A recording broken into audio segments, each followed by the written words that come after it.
In this video, I'm going to summarize the requirements for becoming a commercial airline pilot.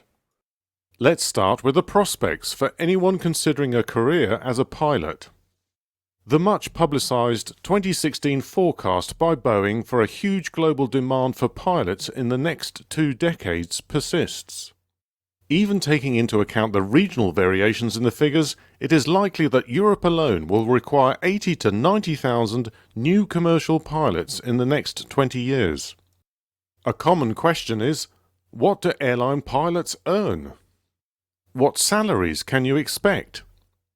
As you can probably imagine, salaries vary according to the size of the airline, the aircraft type, and the pilot's experience. A recently qualified first officer for a small regional airline can expect a starting salary of around £25,000 per annum.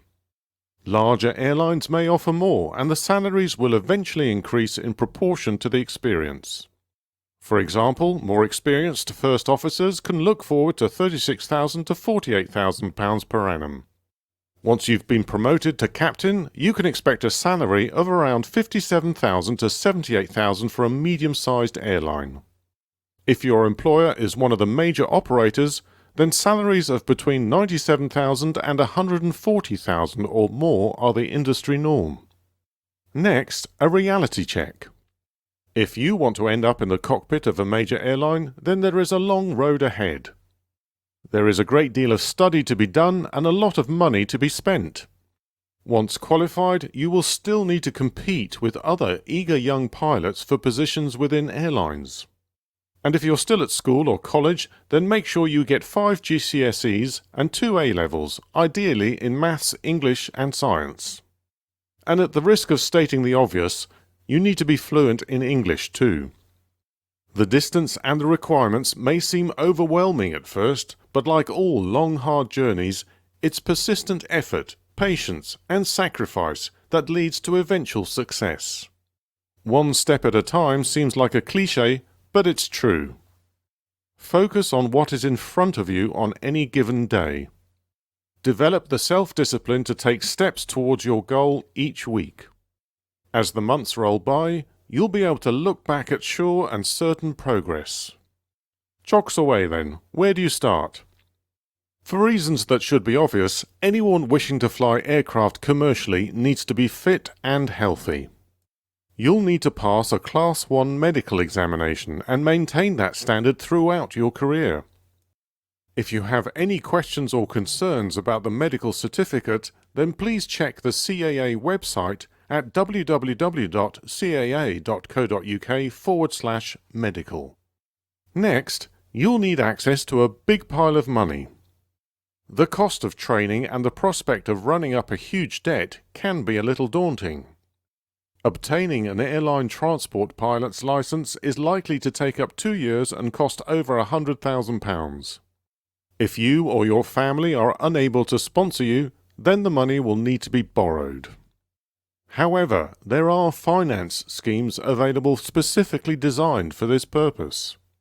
It may be possible to obtain finance through an airline and then pay the money back through salary deductions once you're employed.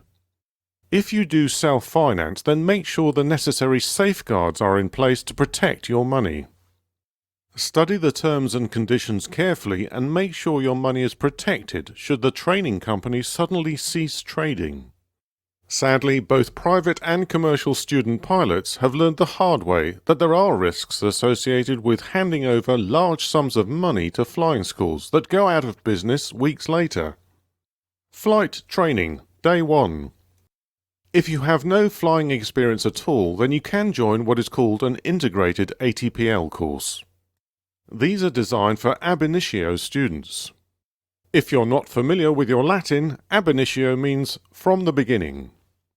Integrated ATPL courses are full-time courses provided by approved training organizations. The big advantage of an integrated course is the continuity of training. You will focus on the training and nothing else. The disadvantage is that you need not only the money for training, but all living expenses available to you throughout. If you have some flying experience or you're unable to commit to full-time training, then you can opt for a modular course. As the name suggests, this enables candidates to complete things stage by stage or module by module. The advantage of the modular course is that you can keep working to pay your bills. You fit the training and the study in around your job.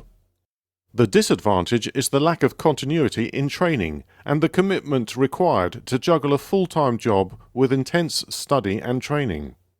For a list of all current CAA-approved training schools, please visit the address shown on the next slide. caa.co.uk, General Aviation, Learning to Fly, Finding a Flight School. Now you're flying. You will have had many hours of flight training, simulator time, classroom lectures and self-study. Eventually, whether on an integrated or modular course, you will pass several milestones. These will include first solo, private pilot's license, a night rating, an instrument rating, a multi-engine piston rating, and a commercial pilot's license. With a CPLIR with MEP achieved, you could branch out into paid employment at this stage. You could become a flying instructor or a pilot of light and medium commercial aircraft. But onwards and upwards, your goal is the airlines. After a lot more study and exams, you'll eventually obtain your airline transport pilot license.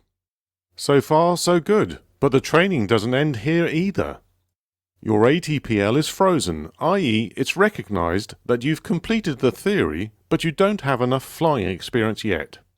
This is when most candidates will start knocking on doors and elbowing their way to the front of the queue for a coveted position within an airline. Next comes line training with your airline to build up a total of 1,500 hours in your logbook. You'll also need a type rating for specific aircraft type. Typically, you'll become type rated on aircraft like the Boeing 737 or an Airbus A320. There are hundreds of these types flying on short-haul routes. If you're lucky, the airline will pay for this stage of training, but again, you may need to pay up yourself. As an alternative to the ATPL, some UK airlines require only a multi-crew pilot license. This enables a pilot to reach the position of first officer, but to be a captain, the pilot will still need to obtain an ATPL. Another option is to attend one of the new university apprenticeship courses. Several universities in the UK now offer full-time courses that lead to a frozen ATPL. Google for phrases like University Frozen ATPL for a list of universities and the courses they offer. The course content, fees and degrees on completion vary, so check each one for details. This route gives access to other options in terms of funding and loans.